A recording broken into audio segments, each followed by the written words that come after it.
20国集团罗马峰会周六起召开，应意大利共和国总理德拉吉邀请，国家主席习近平在北京以视频方式出席20国集团领导人第16次峰会，并发表重要讲话，提出了全球疫苗合作行动倡议，并强调20国集团作为国际经济合作主要论坛，要负起应有责任，践行真正的多边主义，推动构建人类命运共同体。中国一贯重视并积极参与20国集团合作。那么，中国将为相关议题提供哪些方案和贡献？来看看报道。习近平表示，罗马峰会以人、地球与繁荣为主题，表达了国际社会团结战胜疫情、重振世界经济的决心，彰显了20国集团引领全球经济治理变革的使命。习近平强调，面对世界100年未有之大变局和世纪疫情，20国集团作为国际经济合作主要论坛，要负起应有责任，为了人类未来、人民福祉，坚持开放包容、合作共赢，践行真正的多边主义，推动构建人类命运共同体。习近平提出5点建议：第一，团结合作，携手抗疫；第二，加强协调，促进复苏；第三，普惠包容，共同发展；第四，创新驱动，挖掘动力；第五，和谐共生，绿色永续。在携手抗疫方面，习近平进一步提出了全球疫苗合作行动倡议：一是加强疫苗科研合作，支持疫苗企业同发展中国家联合研发生产；二是坚持公平公正，加大向发展中国家提供疫苗力度，落实世界卫生组织提出的2022年全球接种目标；三是支持世界贸易组织就疫苗知识产权豁免早日作出决定，鼓励疫苗企业向发展中国家转让技术；四是加强跨境贸易合作，保障疫苗及原辅料贸易畅通；五是公平对待各种疫苗，以世界卫生组织疫苗紧急使用清单为依据，推进疫苗互认；六是全球疫苗合作，特别是发展中国家获取疫苗提供金融支持。习近平指出，目前中国已向100多个国家和国际组织提供超过16亿剂疫苗，今年全年将对外提供超过20亿剂。中国正同16个国家开展疫苗联合生产，初步形成7亿剂的年产能。中方愿同各方携手努力，提高疫苗在发展中国家的可及性和可负担性，为构筑全球疫苗防线做出积极贡献。习近平还在讲话中提到，发达国家应该在减排问题上做出表率，充分照顾发展中国家的特殊困难和关切，落实气候融资承诺，并在技术、能力建设等方面为发展中国家提供支持。这是即将召开的第26次缔约方大会取得成功的关键。中国将力争2030年前实现碳达峰，2060年前实现碳中和。我们将践行承诺，携手各国走绿色低碳可持续发展之路。习近平最后强调，中国将坚持对外开放的基本国策，发挥超大规模市场优势和内需潜力，着力推动规则、规制、管理、标准等制度型开放，不断加大知识产权保护力度，持续打造市场化、法治化、国际化营商环境，为中外企业提供公平公正的市场秩序。我相信，中国发展将为各国带来更多新机遇，为世界经济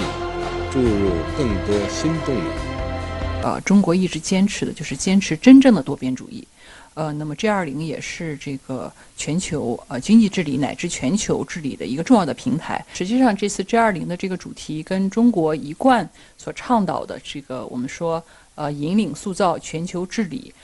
这个体系的变革，特别是在抗疫啊、气变啊这些可持续发展这些领域，那么发挥中国的这种引领作用，我觉得是一脉相承的。中国确实是在这些领域，是关注到了这些世界的这些变化，也想来发挥中方特殊的这种作用。作为本次峰会的东道主，意大利方面宣布，会议将重点讨论应对气候变化、新冠疫情以及全球经济复苏等议题。G20 成员包含主要发达经济体和新兴市场经济体，人口占世界2/3，温室气体排放量占全球80%。联合国气候变化框架公约第26次缔约方大会开幕在即，G20 成员关于气候变化的立场与行动方案，对联合国气候谈判取得成果和加快实现气候目标十分重要。根据路透社在会前取得的公报草案显示，各国同意采取措施，把全球气温的上升幅度控制在 1.5 摄氏度以内。但对于要在哪一年之前达成 1.5 摄氏度上限目标，草案将2050放置于括号内，这意味着该年限仍然需要谈判。巴黎协定的长期目标是将全球平均气温较前工业化时期上升幅度控制在2摄氏度以内，并努力控制在 1.5 摄氏度以内。但据德国之声周五报道，这几年极端气象事件密集发生，大气中碳含量增加，气候科学家因此强调实现 1.5 摄氏度上限目标对有效降低气候变化风险的重要性。周四，中国联合国气候变化框架公约国家联络人向公约秘书处正式提交中国落实国家自主贡献成效和新目标新举措和中国本世纪中叶长期温室气体低排放发展战略这2份文件，正式将力争二氧化碳2030年前达到峰值，2060年前实现碳中和的发展目标作为中国国家自主贡献承诺。外交部发言人汪文斌表示，这是中国履行巴黎协定的具体举措，体现了中国推动绿色低碳发展、积极应对全球气候变化的决心和努力。很多发达国家，它实际上中间间隔的时间可能是长达将近100年，但是作为中国这样一个发展中国家，我们的承诺是30年时间之内，我们就实现从碳达峰到碳中和，这个是中国做出的巨大的、非常有勇气又对国际社会有重要影响意义的一种贡献。我觉得中国在这些方面都会用扎扎实实的这些务实的举措来向国际社会证明。除了气候变化议题，20国集团的卫生和财政部长们周五在联合部长级会议后发布公报，表示他们将采取措施，以确保到明年年中为全球范围内70%的人口完成疫苗接种。这较他们之前计划的时间表提前了半年的时间。全球累计报告接种超过68亿剂次新冠疫苗，完全接种人口约占世界人口的1/3，但低收入国家获得的疫苗总量不到全球疫苗总量的0.5%。据联合国网站消息，世界卫生组织周四呼吁国际社会筹集234亿美元的资金，以解决全球国家在获得新冠疫苗以及在新冠病毒检测和治疗方面的不平等现象。世界卫生组织早前表示，要实现到今年年底前为所有国家约40%人口接种新冠疫苗，到明年中期将接种人口比例提升至70%的全球新冠疫苗接种战略目标，将至少需要110亿剂疫苗。目前全球疫苗产量接近每月15亿剂，相关国家应避免限制出口或超量囤积，只要公平分配，就有足够疫苗产能来实现这一目标。在世界卫生组织主导的新冠肺炎疫苗实施计划框架下，富裕国家承诺向贫穷国家捐赠13亿剂新冠疫苗，但是迄今仅提供了3.56亿剂。而中国自新冠肺炎疫情发生后，开展了新中国成立以来时间最集中、涉及范围最广的紧急人道主义援助。据国家国际发展合作署周二介绍，中国去年已向150多个国家和13个国际组织提供了防疫物资。今年中国将努力向全球提供20亿剂疫苗，向发展中国家再无偿捐赠1亿剂疫苗，向新冠疫苗实施计划捐赠1亿美元。我们愿同国际社会一道推进疫苗国际合作进程。中国国民党周六召开全代会，通过新政纲，强调始终坚决反对台独。有党代表还提出议案，建议在中央党部成立反台独工作小组。朱立伦带领下的国民党在反台独上出现怎样的新气象？罗有志、刘和平在线解析。直播港澳台栏目由东鹏灵堂冠名播出，东鹏灵堂无糖型能量饮料。台湾地区领导人蔡英文高调承认小股美军在台公然玩火的言论，不仅推升两岸紧张态势，同时引发岛内恐慌。马英九批蔡当局不该刻意模糊美军在台性质，并强调只是顾问而非部队。针对美台近来勾连挑衅升级，正在参加 G20 峰会的国务委员兼外交部长王毅斥责美国破坏台海稳定，强调台湾的未来就是和大陆统一。当地时间周五，国委员兼外长王毅在罗马参加20国集团峰会期间，就近日美国等个别国家宣称支持台湾积极有意义的参与联合国体系和国际社会答记者问。王毅表示，世界上只有一个中国，中华人民共和国政府是代表全中国的唯一合法政府，台湾是中国领土的一部分，这已经成为国际社会的普遍共识，也是各国共同遵守的国际关系准则。王毅强调，一个中国的历史和法理事实不容挑战，14亿中国人民推进祖国和平统一的进程不可阻挡。台湾的未来除了与大陆实现统一，没有其他的前途。台湾除了作为中国的一部分，没有其他的国际法地位。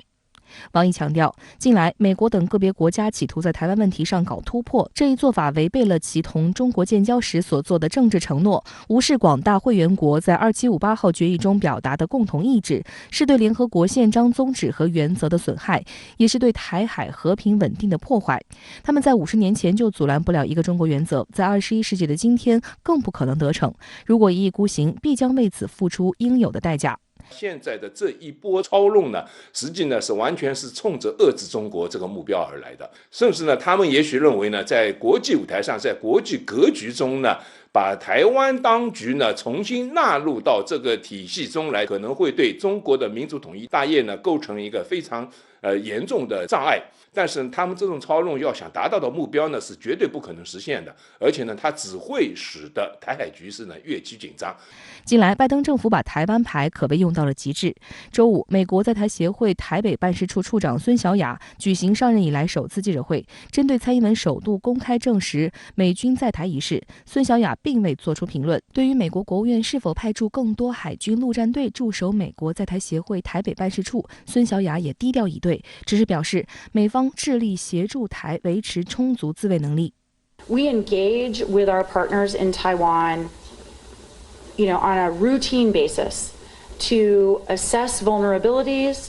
to assess ways we can support Taiwan in kind of mounting its own self-defense. 有分析指出，蔡英文之所以敢通过美国媒体公开证实美军在台，背后肯定获得了美方的受益。除了显示其谋独拒统、为台独分裂势力撑腰打气之外，也企图传递配合呼应美国对华战略调整的信号。更深层次的背景意图，则是蔡英文企图切香肠，图谋台独。就蔡英文当局呢，就是在这个台独的道路上呢，是越走越远，而且是一条道走到黑，是希望以此呢来壮自己的声势，来抬高自己的声望了，然后呢提升自己的政治地位，最终呢实现他们台独的梦想。拜登当局呢，在台海问题上呢，根本没有考虑到这个台湾民众的利益。蔡英文为一己政治私利绑架所有岛内民众的做法引发岛内恐慌，有不少人担心这会挑动两岸敏感神经。为此，台防务部门负责人邱国正再三对外澄清，美军不是驻台，捷训的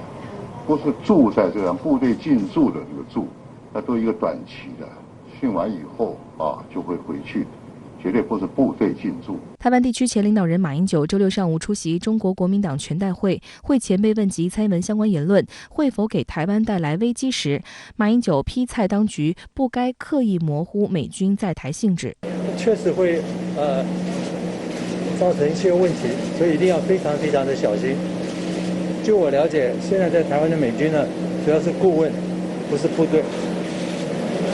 所以你认为他不应该就是直接公开证实这件事情？其实大家都知道，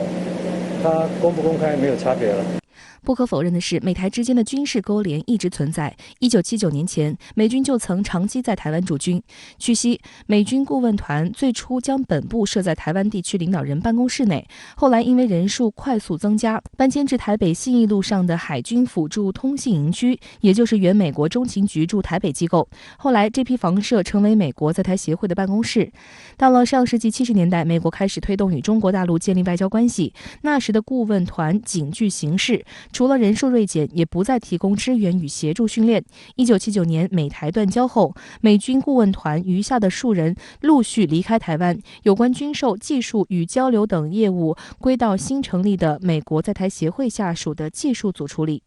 蔡英文在接受 CNN 采访时，并未透露目前有多少美国军事人员在台湾，但表示没有人们想象的那么多。至于到底有多少美军在台协训， CNN 援引美国国防部数据称，从2018年的10人增加到今年早些时候的32人。有岛内网友对此讽刺道：“32人就可以保卫台湾，以为是复仇者联盟吗？”由于美军在台话题极其敏感，长期以来的默契是不将其台面化。岛内学者痛批蔡英文却将其搬上台面，显然已不顾民众安危，走上一条不归路。所以我们更必须要避免去用短视近利或是内部政治的考量去思考、去经营台美关系，或是期望能够借由抗中去得分甚至让这个民意或一般的民众产生说，假设台海发生战事，美国一定会出手相助，这样是过度乐观的印象。相关话题来连线特约评论员张思南。张先生您好。台湾地区领导人蔡英文日前接受美媒 CNN 采访时，十分罕见地承认美国派遣军事人员部署于台湾。那您觉得蔡英文缘何会作此公开表态呢？主持人好，我认为蔡英文之所以做出这样极为罕见，甚至是突破底线的表态，原因主要是2方面。一是美国对于台湾问题的态度在发生根本性的转变。在我们看来，台湾问题是中国内政，台湾及其附属岛屿是中华人民共和国不可分割的一部分。祖国统一势不可挡，然而美国人从来没有正面承认过这一点。整体而言，美国在台湾问题上一直秉承一种所谓的模糊战略。这种模糊战略使得美国政府在台湾问题上上下其手，但对于中国，这种模糊本质是一种让步性的否认，承认不绝对就是绝对不承认，代表了美国试图操控两岸关系的一种根本性的恶意。遗憾的是，从奥巴马到特朗普再到拜登，美国社会在对华态度上已经单方面地完成了从接触到遏制、从合作到对抗的转变。尤其是在拜登上台之后，美国及其盟友甚至已经不再掩饰要以硬实力来遏制中国。在这种背景之下，美国在台湾问题上的模糊性逐渐转变为某种对抗性，并让台湾当局滋生了更为大胆的幻想，不断采取更为激进的对抗举措。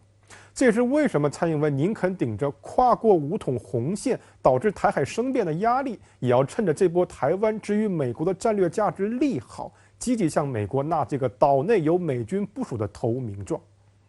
第二，蔡英文本人在中美之间也许已经无法回头了。某种意义上，台湾问题是中美博弈的产物。如果谋求两岸之间避免刀兵相见，台湾必须在中间寻求一个平衡。然而，自2016年上台以来，蔡英文拒绝接受9·2共识，导致和大陆脱钩，现在也只剩下与美国勾连这一条道路。在这5年里，民进党的政治构建带上了鲜明的敌对大陆、投靠美国的印记，而美国在当前与中国越来越高强度的对抗之下，不太可能让台湾改邪更张。所以，正如台湾政治人物张亚中所言，蔡英文已经走上了一条不归路。尤其在10月10日，蔡英文抛出所谓两岸互不隶属的论调之后，台湾事实上已经踩在了台独的路径之上。此后，台湾方面陆委会负责人邱泰三宣称台海进入准战争状态，更有人宣称要印制所谓战时民众求生避难手册。我认为这不过是做贼心虚。岛内的部分人非常清楚，自己已经站在了武统的红线之上，再往前一步，便是死无葬身之地。国台办副主任刘军川周五表示，统一后台湾财政收入尽可用于改善民生。我们该如何理解这一表态呢？还记得今年5月，英国经济学人称台湾是世界上最危险的地方吗？台湾之所以在逐步变为最危险的地方，正是因为美国为了遏制中国发展而蓄意挑起的蔡英文当局在台独路上一意孤行的结果。对于美台之间或明或暗的勾连，中国大陆自然不会置之不理。事实上，无论美国如何在台湾问题上进行多点操作，核心关键始终只有2个。首先是欧洲，美国一直在有意识地争取欧盟在台湾问题上向自身靠拢，从而形成针对中国的国际压力，否则就会变成某种单纯是美国在干涉中国内政。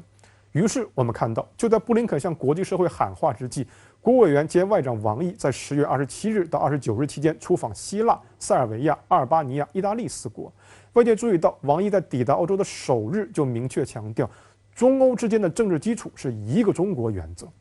而另一个更为核心的关键，则是岛内的民心向背。我之前提到，台湾问题是中国内政，但也被外化为了中美博弈。然而，影响两岸局势最终走向的，离不开岛内2300万同胞的选择。统一的大义不必再多陈述，我们不妨也小以利弊。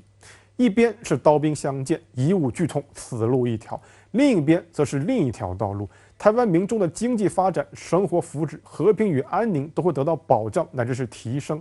中央政府甚至会开出更为优越的条件。台湾所有财政收入将用于改善民生，台湾民众还将在国家的大框架之下，共同参与全球治理和人类命运共同体的构建。当外界的压力把围绕两岸问题的模糊空间侵蚀殆尽后，最终的选择权将在2300万岛内同胞手中。是武是和是急是缓，看你们的了。好的，也谢谢张先生跟我们共同在线分享您的观点，谢谢。中国国民党周六举行全代会，新任党主席朱立伦率新任党代表进行了宣誓。对于两岸关系，朱立伦在讲话和受访中谈到，他当选的第一天就将重新建立两岸沟通管道。国民党是一个负责任的政党，将延续党章党纲的规定，反对台独，加强推动两岸的联结和交流。朱立伦还对民进党当局火力全开，宣称将全力推动通过4大公投案，并赢得明年的县市长选举。反对台独更是我们坚持的主张跟全民的共识。朱立伦在全代会发言中强调，中国国民党坚持反对台独，积极推动两岸改善关系，开展各项有利于两岸和平稳定发展的工作，促进两岸经贸自由化及民间社会往来，以期建立平等互惠的制度性贸易机制与具备韧性、善意的社会连结，才有机会让两岸重新融冰，促使两岸重返和平繁荣的康庄大道，将台海爆发军事冲突的可能性降到最低点。早前还有媒体报道称，有党代表准备在全代会提案，建议中央党部成立反台独工作小组，并由党主席朱立伦担任组长，表示反对台独是国民党应负起的历史使命。你现在要做的是先稳定内部的工作，就是该做好的布局、教育、士气提升，甚至借由公投，然后把所有的国民党的支持者的心拉回来。那当你把基础稳固了之后，你去做反台独，我觉得非常棒的一个策略。所以我觉得这个提议很好。现在重点就是国民党现在只有16%的民调啊，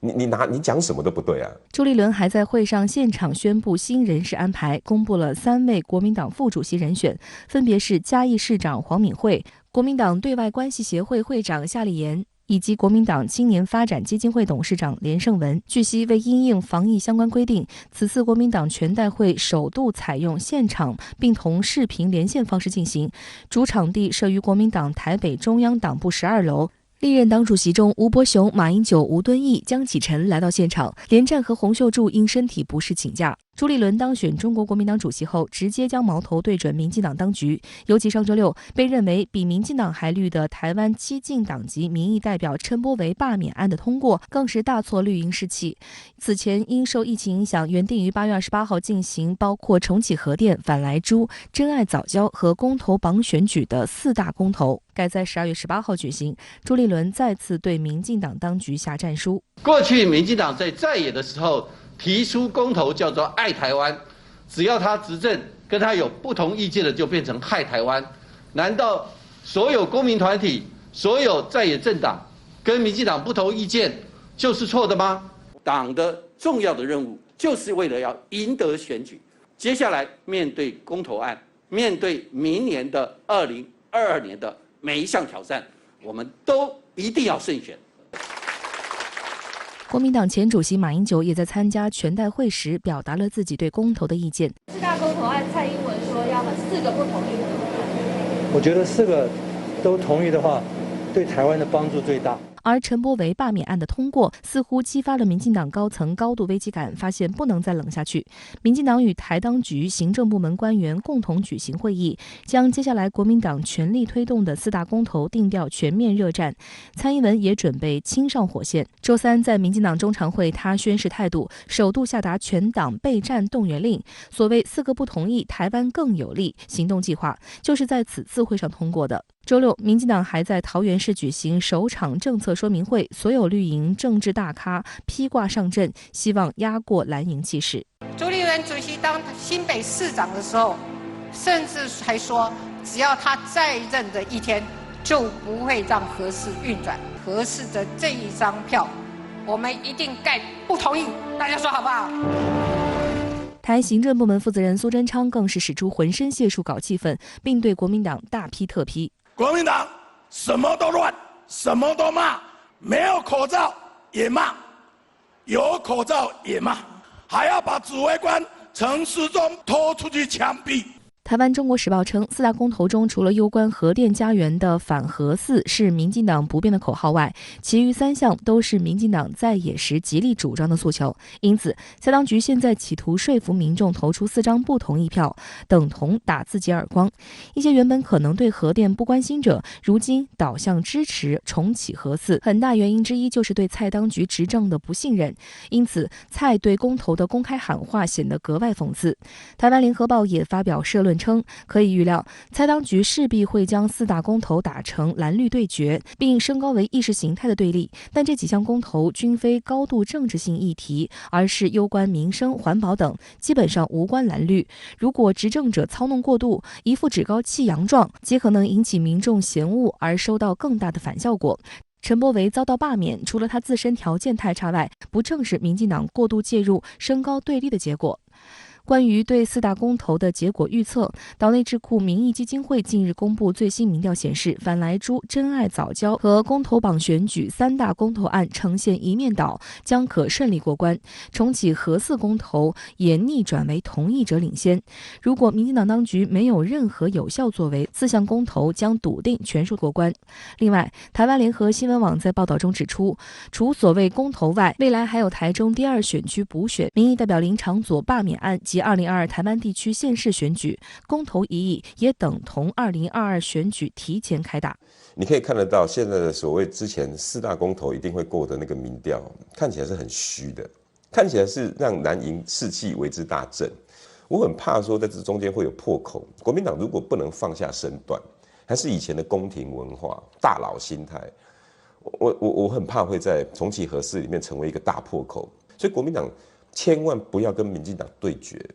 也不要在这里头好大喜功。你要适当的把民众党，甚至柯文哲，甚至老百姓呼喊过来自己的阵营。但是我知道内部的焦虑是希望4个都管，千万不要，否则4大公投很可能会在临门一脚的时候遭受很大的挫败。相关话题来连线特约评论员刘和平。刘先生您好。我们看到今天正式登场的国民党全代会通过了党主席朱立伦上任后的新政策纲领，表示将始终坚决反对台独，同时也提到了1国2制。您对此如何看？反对民进党的台独路线，的确是国民党一贯的政治主张。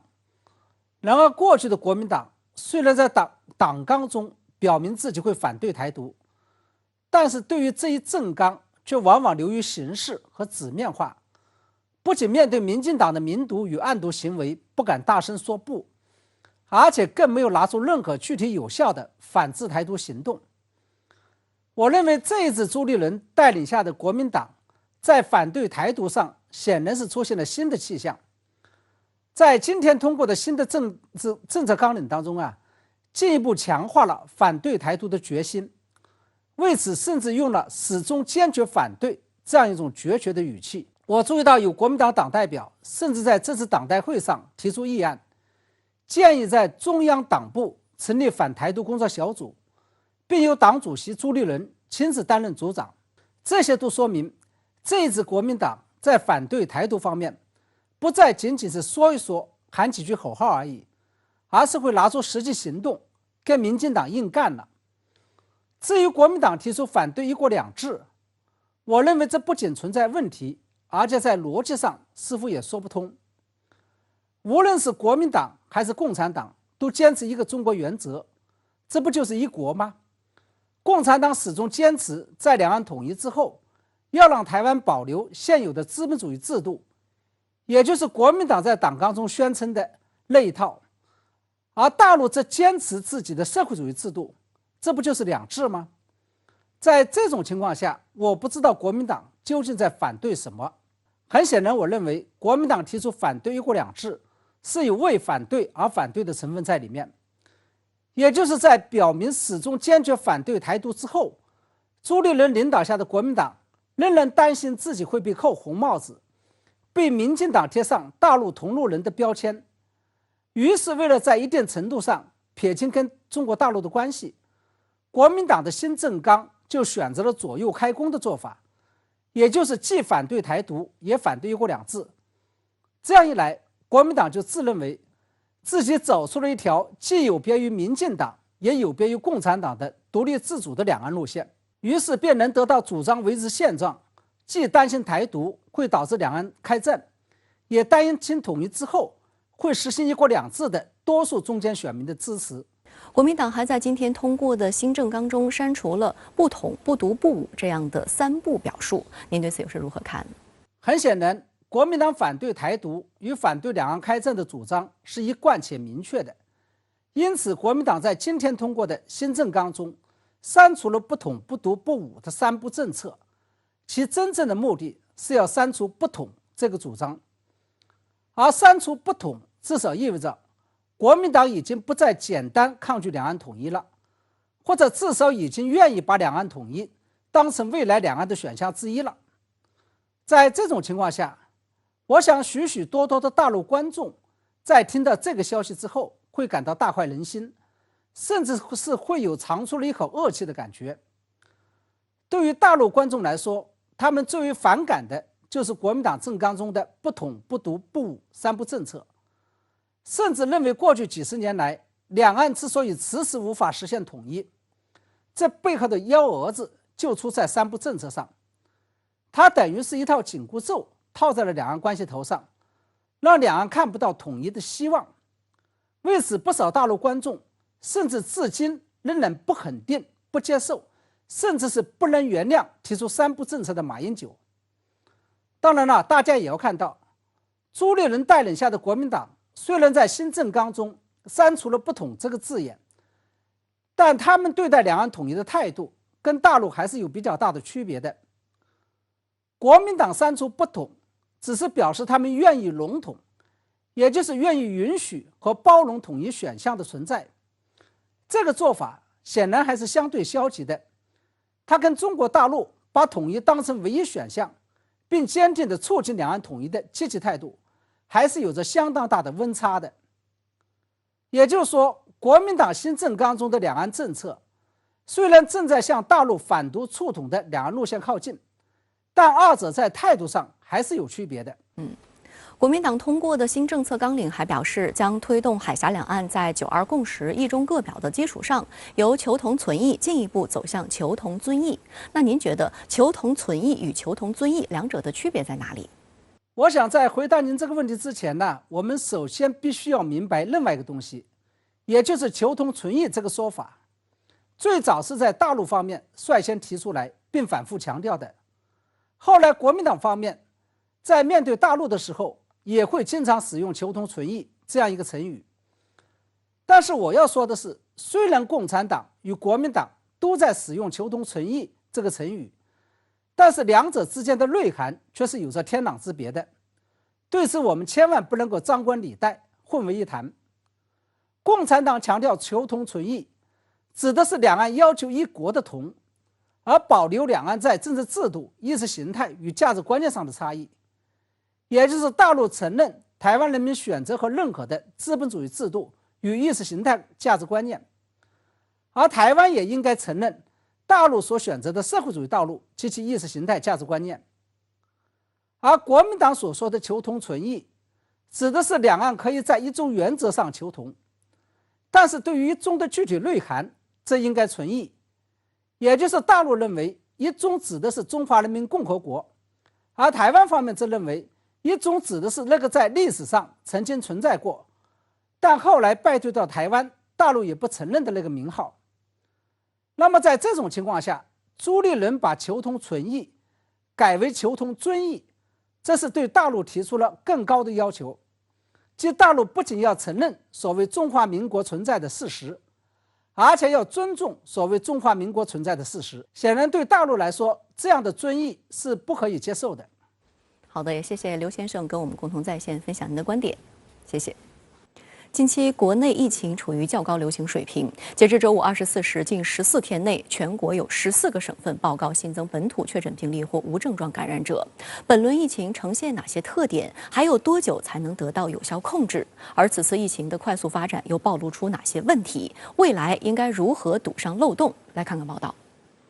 国家卫健委通报，周五全天，全国除港澳台地区新增确诊病例78例，其中本土病例59例。黑龙江省黑河市在3天内共出现36宗确诊，并连续3天展开全民检测。全市在周四已经停工停产，所有小区实施封闭管理，公共交通工具一律停运。内蒙古新增19宗，再有200多名滞留额济纳旗的自驾游旅客离开。甘肃新增11宗，而北京及宁夏都有确诊个案。截至周六上午9时，全国共有2个高风险等级地区，24个中风险等级地区。本轮疫情何时能得到有效控制，成为外界关注焦点。中国工程院院士钟南山周六在第3届中国医师公益大会上作出研判。当前处于新冠病毒的活跃时期呢，虽然我们在国内局部的地区出现小规模的聚集性的疫情和零星的感染病例，但是我相信呢，在不到1个月的时间，也就是说11月份就能够得到非常有效的控制。钟南山表示，虽然新型冠状病毒在短时间内不可能被彻底解决，但是中国呼吁全世界的其他国家要严谨重视疫情防控，并且要积极开展当地的疫苗接种工作。预计将在今年年底左右，我国居民能够完成疫苗接种达80%以上。复旦大学附属华山医院感染科主任张文宏在会上表示，新冠疫情不是医生单独能搞定的，一定需要民众的配合。最近国内很多地方出现了散发病例，病毒非常隐蔽。张文宏呼吁大家，如果到过一些有病例的地区回来，要第一时间做核酸检测，快速检测病毒是赢得这一次疫情的重要法宝。如果一旦有发烧像这种症状，我们及时的到就近的医疗机构、发热门诊、发热少天门诊或者核酸检测点，我们进行排查。事实上，本轮疫情暴露出的一个问题，就是一些地方存在思想上松懈麻痹、常态化防控应急准备不足、责任落实不到位的薄弱环节。周六举行的国务院联防联控机制新闻发布会上，国家卫健委基层司监察专员傅卫就表示，社区防控确实发挥着越来越重要的作用。社区防控的关键就在于要落实社区网格化管理和各项综合的防控措施，要落实联防联控、群防群控的工作要求，也要做到从实、从快、从准、从严。在此呢，其实也要呼吁我们每个人都要人人加强自律，切实承担起疫情防控的个人责任。那么既是对自己、对家庭负责，同时呢，也是对社会负责。那么公民个人是有责任严格落实好有关的法律法规要求，遵守好当地的疫情防控的有关规定。对于有一些隐瞒行程、不及时报备这样一些行为呢，那么有关部门也要依法依规追究相应的责任。国家卫健委疾控局副局长吴良友表示，总体看，本轮疫情点多、面广、线长。目前，内蒙古额济纳旗疫情扩散外溢风险已有效管控，湖北、湖南、四川、贵州、陕西等省份疫情正在得到有效控制。北京、河北、山东、青海、宁夏等省份疫情基本平稳。甘肃下一步将加快对感染来源调查和传染源管控，尽快切断社区传播链条。黑龙江黑河疫情自周3报告以来发展迅速，根据目前流调和病毒测序结果，本次疫情与近期内蒙古、甘肃等省区的本土疫情均无关联，是一起新的境外输入病毒引起的疫情。目前新增病例主要通过全员筛查和主动就诊发现，提示当地已发生社区传播，并且存在扩散外溢风险。国务院联防联控机制已派出强有力的工作组赶赴黑龙江黑河指导，支持当地开展风险人群排查、核酸检测、流调溯源等应急处置工作。随着天气转冷，周边国家的疫情流行加剧，全国特别是口岸地区应该进一步严格落实常态化疫情防控措施，加强高风险人群的筛查和闭环管理，强化疫情监测，及时采取果断措施，严防出现多点爆发流行的局面。本轮疫情还有一个突出特征，就是60岁以上老人感染比例较高，且疫情主要发生地是在西部地区，本身医疗服务能力相对较弱。本轮疫情涉及老年旅行团，60岁以上患者占比高达40%，加之老年人存在基础病的问题，因此本次重症比例较以往历次疫情而言都偏高。